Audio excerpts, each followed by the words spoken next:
Okay, this is a review of my 2006 BMW 325xi. So it's the all-wheel drive version. I decided to video these at dawn so that you could see the lights. The body is still in good shape. There are some scratches in the hood, which is like normal for a car this age. It has around 161,000 miles, I think.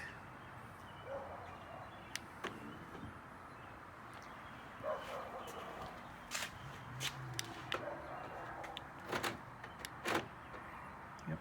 And then one of the features there is that when you open it up, when you unlock it, there's like lights on the door. So this is the reason why I put a video during dusk or dawn so that you could see the lights. And then so yep, there it goes again. So there's automatic lights, just like a cool feature. Then when you open it up, I put in a projector light instead of the usual normal light in there. It's pretty good. It's so cheap in Amazon, but I don't think they have it now. They don't sell it anymore. Maybe BMW sent a cease and desist order for them. So for 2006, it doesn't really have much feature. So it doesn't have the keyless entry thing.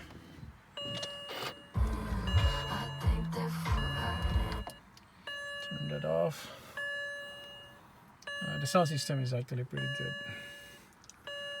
But, to like just tone it down.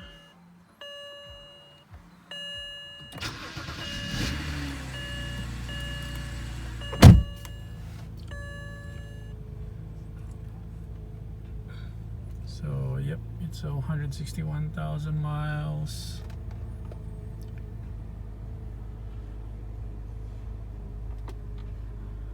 AC, climate control, radio. It doesn't have the navigation thing. Some 330 model has that screen over here, but this one doesn't have it. Things looks okay. I upgraded the mirrors for this. It doesn't have the compass before, and then the home link, I added the home link. The sunroof works. It's actually raining right now, so yeah, I was surprised that for this car, I mean, the sunroof is not yet broken. Probably it's because I'm using it sometimes.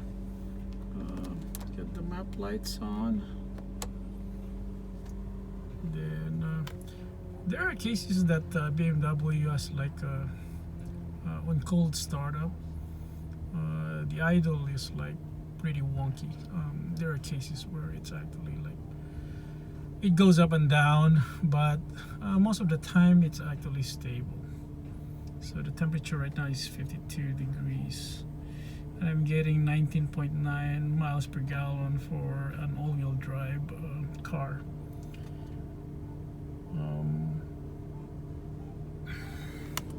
So the controls on this side, so on. The interior for this is actually tan or beige, but I don't like it because it looks worn out over time, so I changed it to a black interior. I found a complete set of seats on the junkyard, and I just replaced everything. So far everything works. Usually the all-wheel drive version has the hill descent assist feature here. You got the knob for the temperature, for the vents. Then So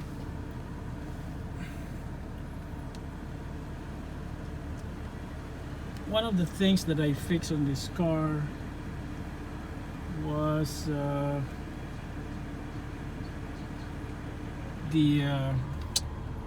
this one, the console. I think I replaced the console because of the trim here that's cracked. I think I replaced this one with a different version. They're cracked. Then including this one gets worn out.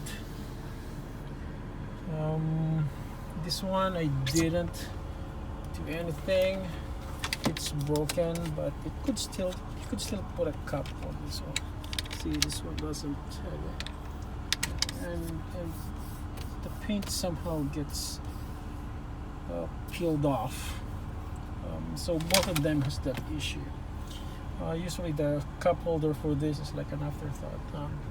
I don't know why they put this stuff over here, but for this generation, yeah, cup holders for BMW is like something that they missed. Yep. When I bought this one, both of the window regulators for the driver's side and the passenger side were all broken. So I replaced those. They're really cheap to replace. I think it's like $45 for regulators, so a total of $90 for both of them. And then the windshield got a small crack, but probably after 2 years I decided to replace them when the crack like went up here really bad. So it cost me like around $225 to have it replaced. And then I got all the brakes and rotors replaced, front and rear. So I think that cost me around $200. I just do it myself. And then for the engine,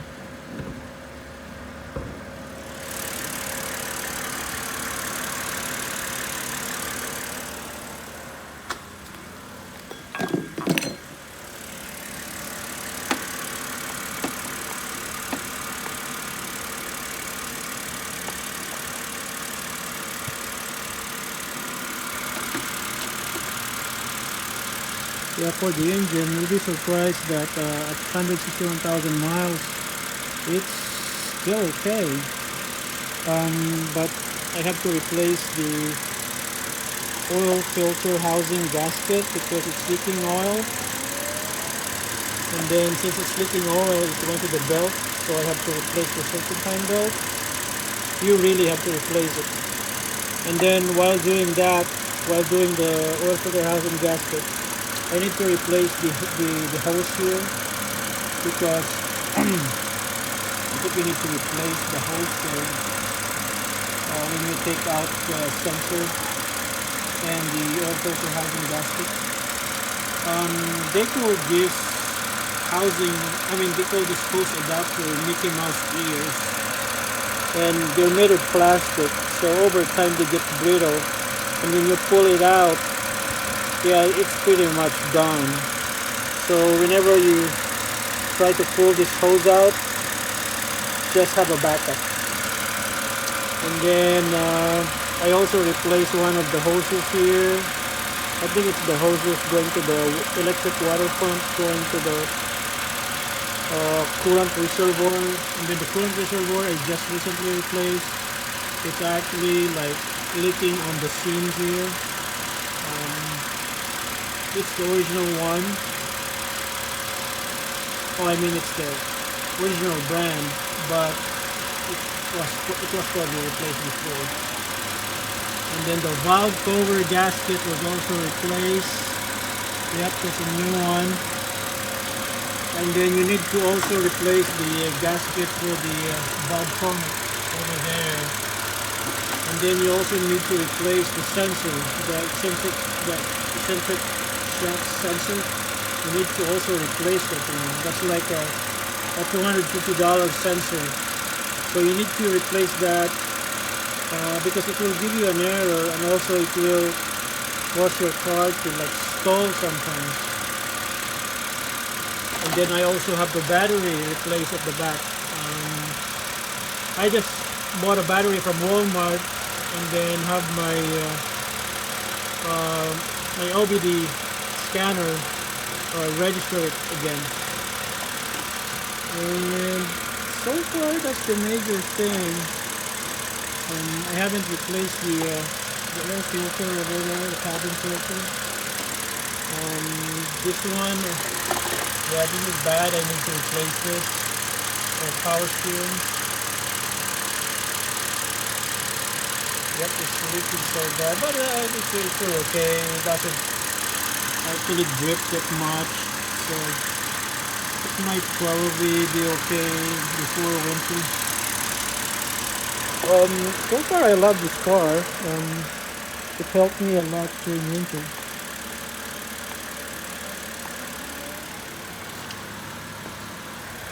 And I can hear the fan kicking in. Unfortunately, this one doesn't have the halo lights.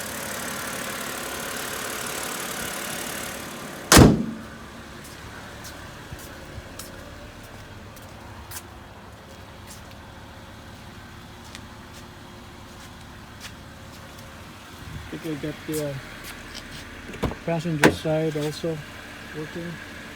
Yep. And then this one.